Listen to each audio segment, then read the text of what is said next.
It was past midnight when the knock came. Not loud, not urgent, just careful. Maya Carter, a 24-year-old nurse, hesitated at the door of her small apartment, one hand gripping the chain.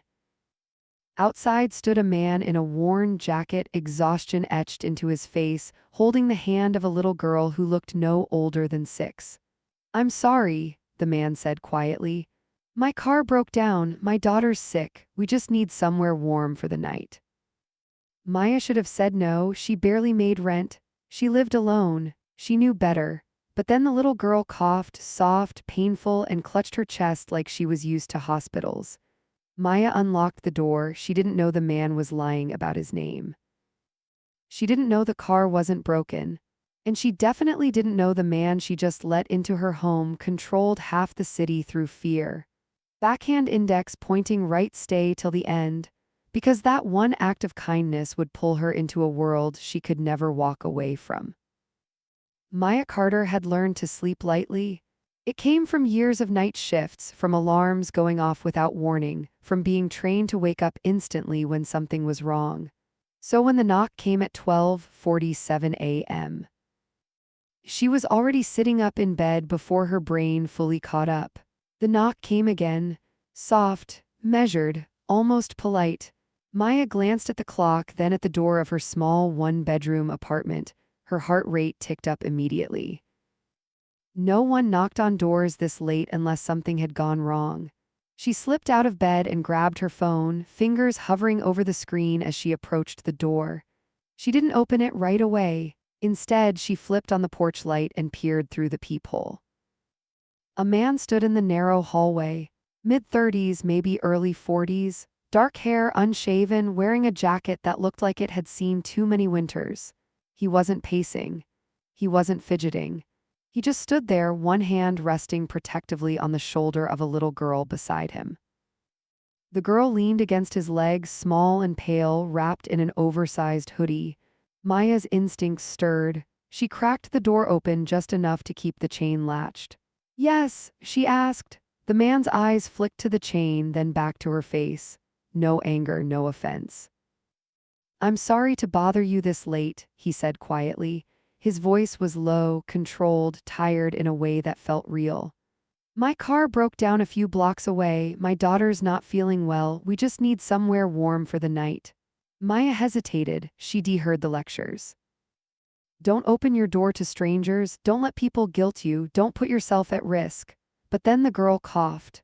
Not dramatically, not loudly. It was a dry, shallow sound, tight and painful, the kind Maya recognized instantly. The kind that came from inflamed airways and exhaustion, not exaggeration. Maya's grip tightened on the door. "How old is she?" Maya asked. 6, the man replied. "Her name's Lily." The girl lifted her head slightly and gave Maya a small, polite nod before another cough forced her to bend forward. Maya cursed under her breath. "Do you need a hospital?" she asked. The man shook his head. "She's been to one already, asthma, she's just cold and tired." Maya looked down the hallway, empty, quiet, no footsteps, no voices. She looked back at the girl's face, too pale, lips slightly tinged with blue. She unlocked the chain. "Just for the night," Maya said, opening the door fully. "That's it." The man exhaled, relief flickering across his face for half a second before disappearing again. "Thank you," he said. "I won't forget this." Maya stepped aside and let them in. Her apartment was small but clean. A thrift store couch, a folding dining table, and a narrow kitchen that smelled faintly of disinfectant and coffee. She flicked on a lamp and gestured toward the couch. "Have her sit," Maya said. "I'll get a blanket." Lily obeyed immediately, curling into herself like she was used to being quiet. Maya noticed how carefully the man watched her, never hovering, never touching unless necessary. That detail stuck with her. "What's your name?" Maya asked, returning with a blanket and draping it gently over Lily's shoulders. "Daniel," the man said, "and thank you again, I know this is a lot to ask." Maya nodded. "I'm a nurse," she said, kneeling in front of Lily. "Can I listen to your breathing?" Lily looked up at her father. He nodded once. "Go ahead." Maya pulled a stethoscope from her pocket. She always kept one on her, habit more than necessity, and placed it against Lily's chest. The wheeze was faint but present, manageable for now. When was her last inhaler dose? Maya asked. Daniel answered without hesitation. About 4 hours ago. Maya's eyebrows lifted slightly. That was a good answer, too good for someone making things up. Okay, she said. I have a spare nebulizer. It's old, but it works. Daniel looked surprised. You don't have to. She does, Maya said gently, smiling at Lily. And I don't want her struggling through the night. Lily managed a small smile back. While the machine warmed up, Maya poured water into 2 chipped mugs and handed one to Daniel. Their fingers brushed briefly. His hands were rough, scarred. He noticed her noticing and withdrew them slightly. Where are you headed? Maya asked casually. Out of town, Daniel replied. Didn't mean to stop here. Maya nodded, filing that away. They sat in silence as Lily's breathing eased with the treatment. The room felt oddly calm for such a strange situation, too calm. Maya glanced at Daniel's jacket, then at his shoes. Scuffed but expensive beneath the wear, not what she expected from someone stranded with a broken car. You can take the couch, Maya said finally. I'll sleep in my room. Daniel shook his head. We'll be gone first thing in the morning. I insist, Maya said. She needs rest. Daniel studied her for a moment, then nodded. All right. As Maya stood, her phone buzzed on the counter, a missed call, unknown number. She frowned, then ignored it. Daniel noticed. Everything okay? He asked. Yeah, Maya said, forcing a smile. Probably spam. But the feeling in her chest tightened anyway. As she turned off the lights and retreated to her bedroom, she told herself she'd done the right thing.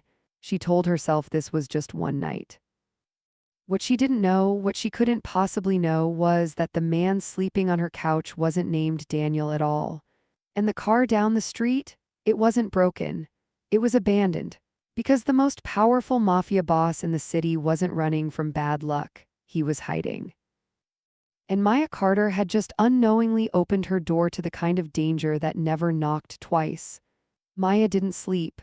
She lay on her bed staring at the ceiling, every sound in the apartment amplified. The hum of the refrigerator, the faint whistle of air through the vents. A soft cough from the living room that made her chest tighten automatically. She rolled onto her side and checked the clock. 1:32 a.m. Get a grip, she told herself. You've had patience in worse shape. Still, she slipped out of bed and cracked her bedroom door open. Daniel was sitting upright on the couch, fully dressed, one arm resting along the back cushion near Lily. His eyes lifted immediately, alert but not startled. She okay? Maya whispered. She's asleep, he said quietly, breathing steadier. Maya nodded, stepping closer. Lily's chest rose and fell in a slow, even rhythm. Her small hand clutched the edge of the blanket like she was afraid it might disappear. Maya adjusted it gently. She'll need another inhaler dose in a few hours, Maya said. I'll set an alarm. Daniel studied her. You don't have to? Yes, I do, Maya replied without thinking. I invited you in. Daniel didn't argue, but the look on his face shifted, something unreadable passing through his eyes. Maya straightened. Try to get some rest. He nodded. You too. She went back to her room, locking the door out of habit. The click sounded louder than it should have. At 3:04 a.m., Maya woke to her phone vibrating on the nightstand. Unknown number. Again. She frowned and declined the call, heart thudding. Almost immediately, a text followed. You're not safe tonight? Maya sat up sharply. Another message appeared before she could respond. He's not who you think, her breath caught. She typed back with trembling fingers. Who is this? The dots appeared, disappeared, appeared again, then nothing.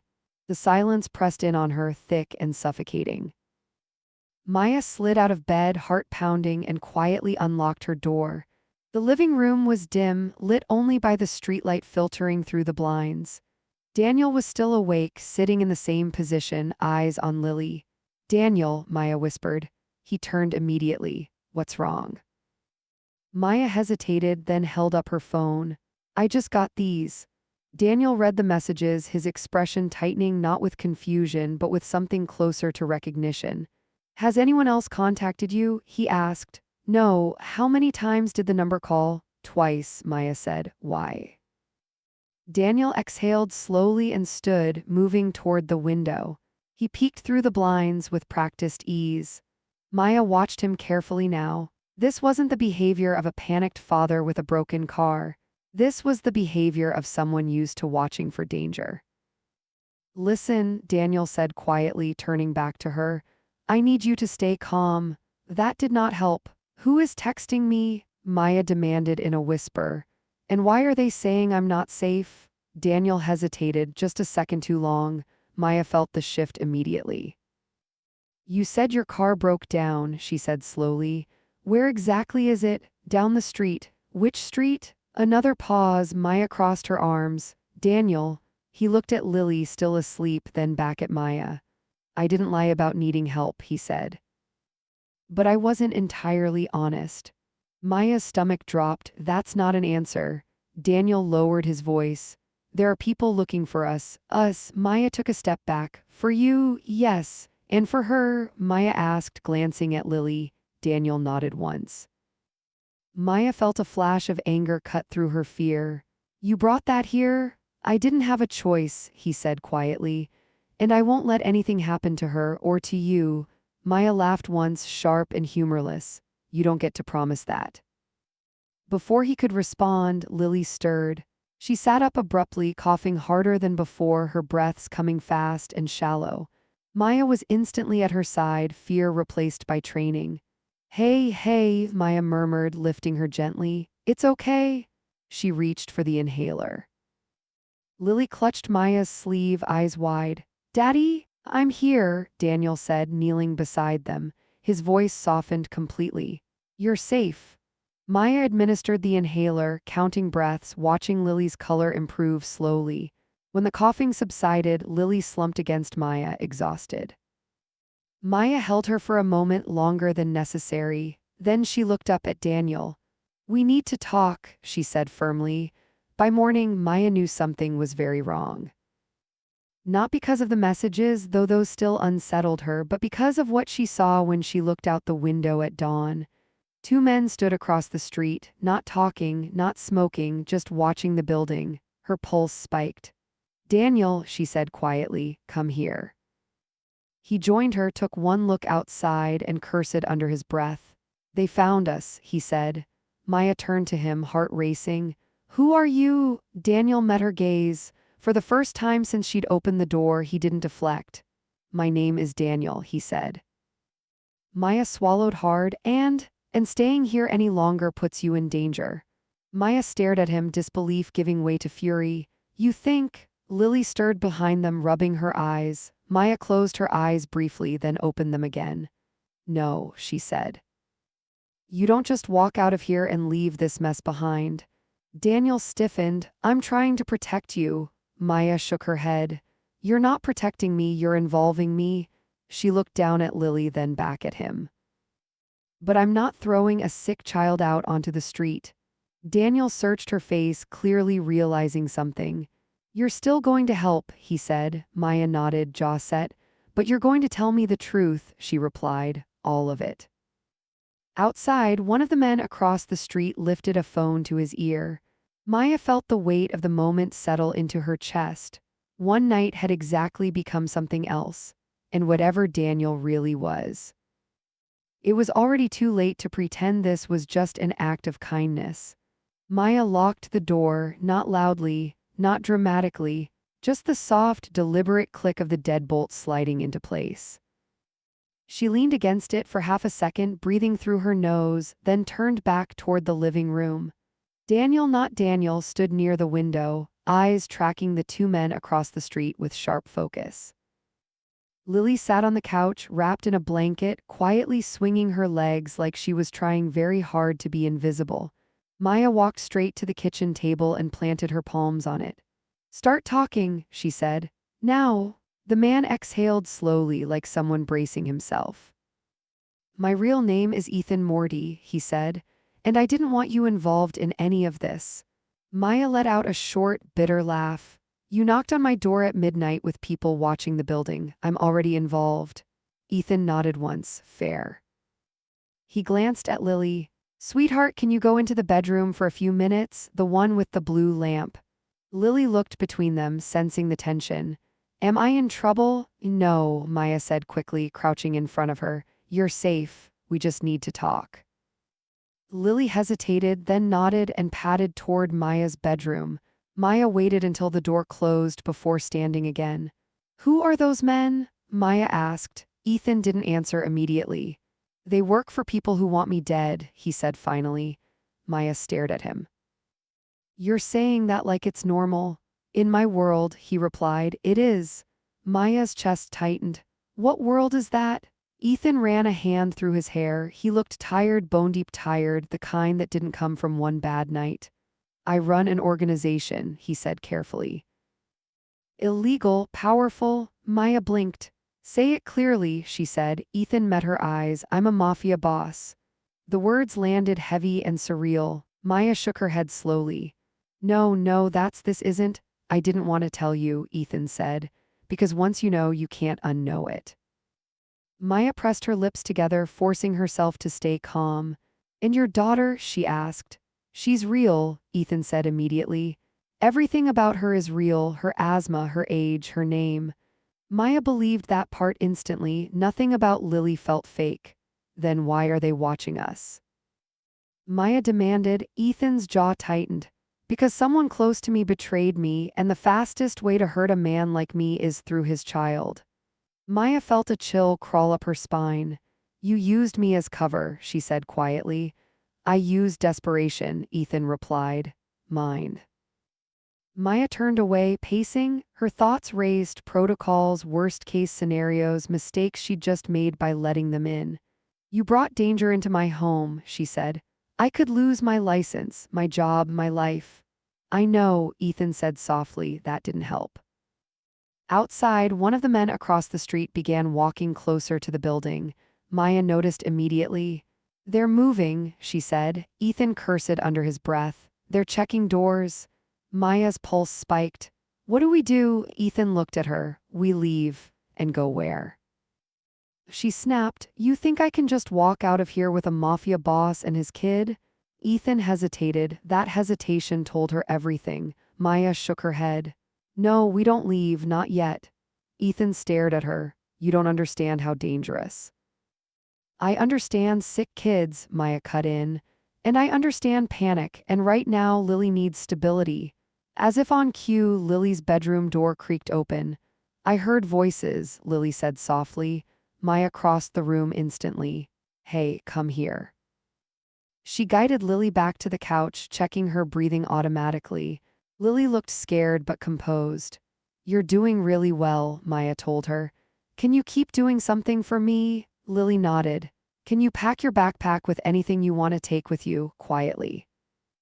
Lily's eyes widened. Are we leaving? Soon, Maya said gently, but not yet.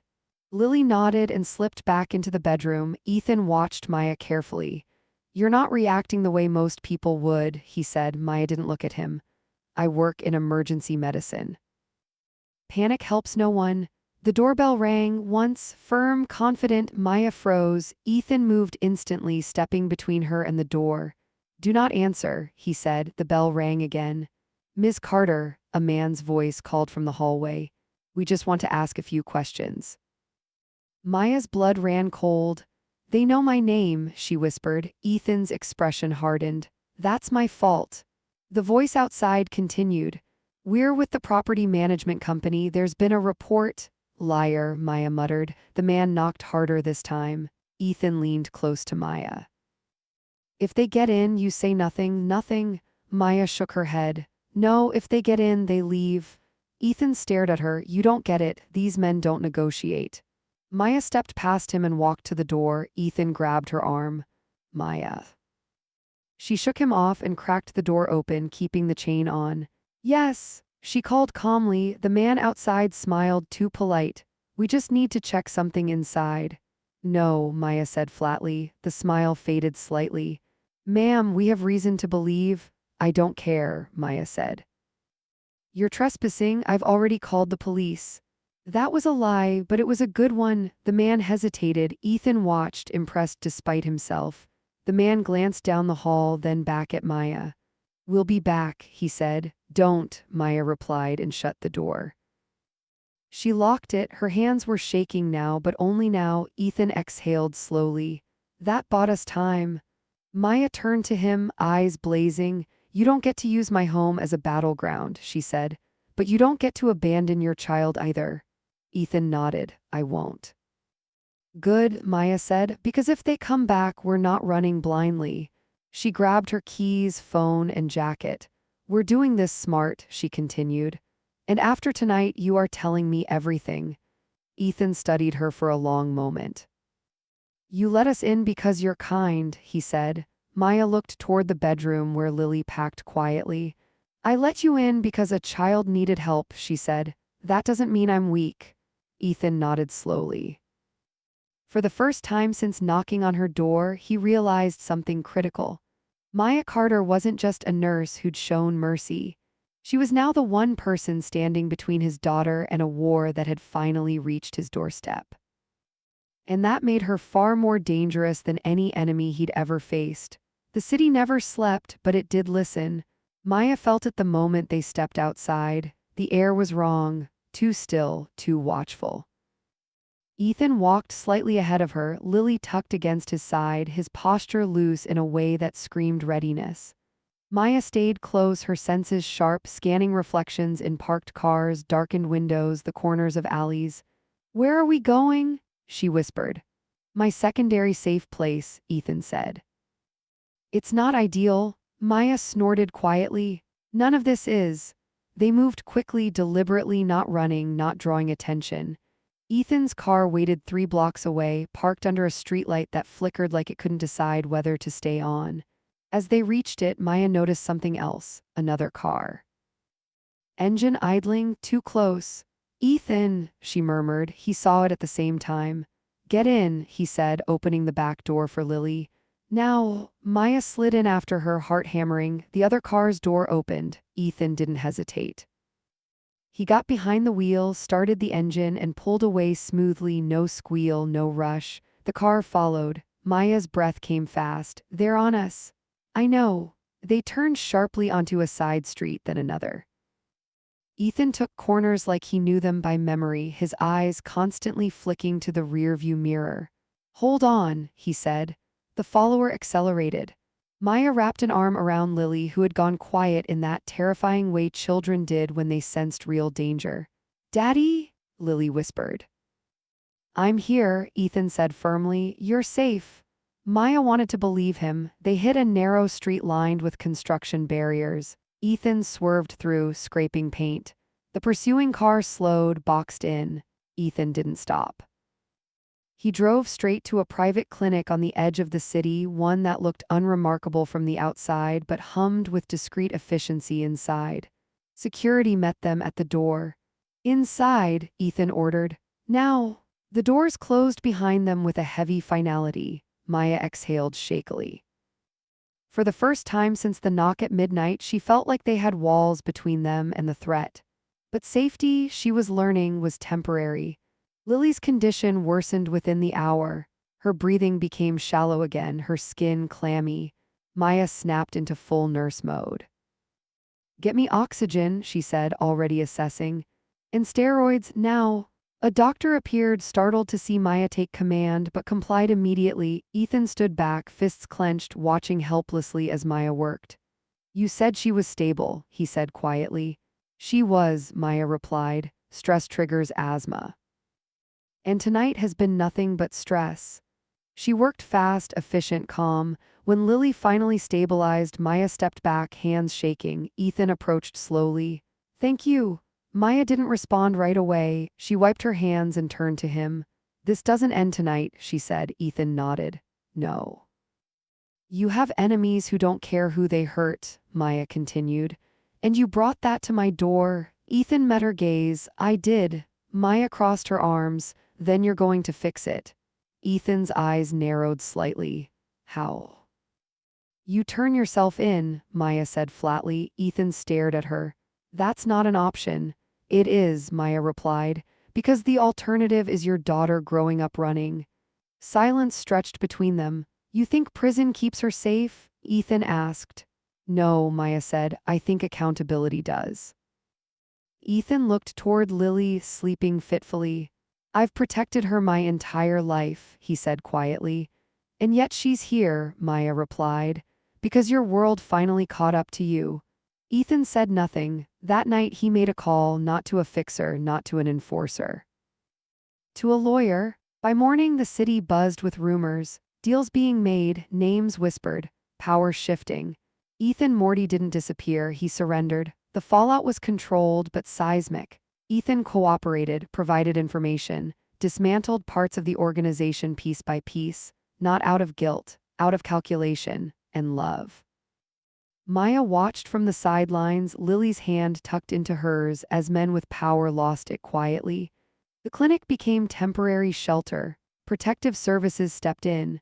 And when the dust settled, Maya realized something strange. Her life hadn't been destroyed. It had changed.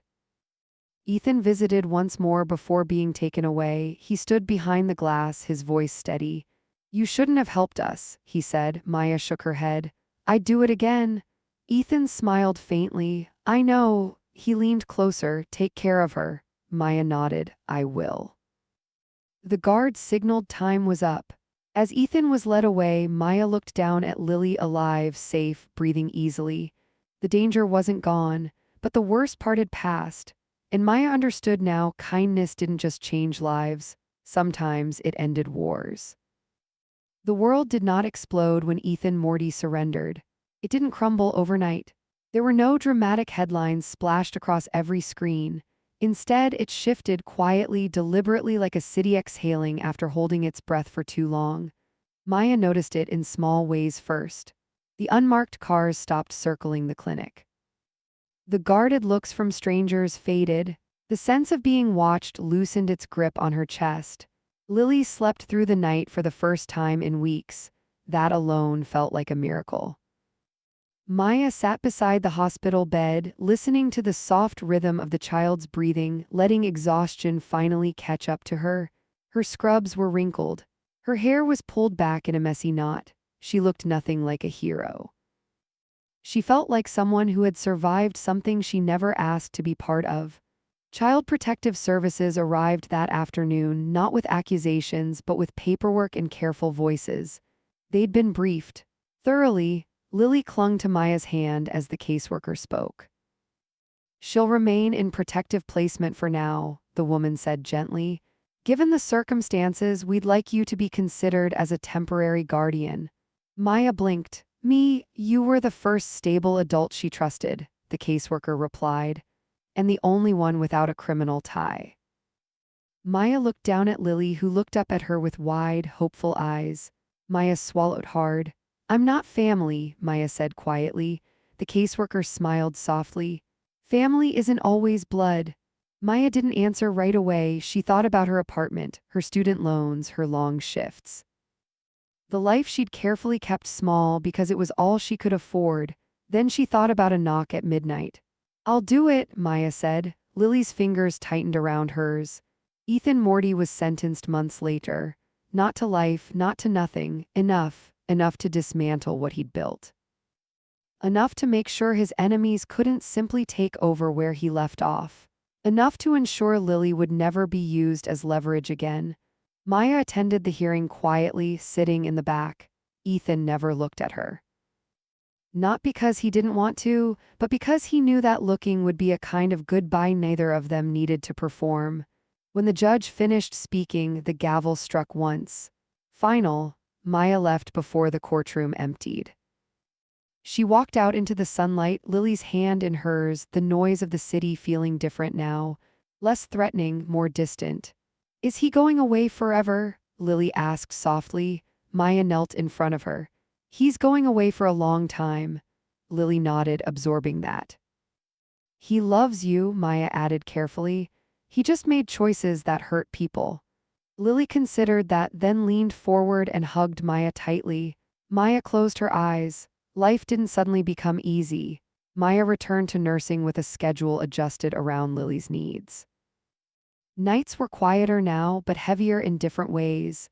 Therapy appointments, medication routines, school meetings, but there was laughter in the apartment again. Color, warmth. Lily learned where the cereal was kept. Maya learned how to braid hair. They learned each other slowly, carefully, like people afraid to break something fragile. One evening, as Maya folded laundry, Lily sat at the table drawing. "Miss Maya?" Lily asked. "Yes, sweetheart?" "Why did you open the door that night?" Maya paused. She thought about fear, about rules, about all the reasons she shouldn't have. "Because you were cold," Maya said simply, "and you needed help." Lily smiled and went back to her drawing. That answer was enough. Years later, the story became something people whispered about. A nurse who took in a stranger, a mafia boss who surrendered.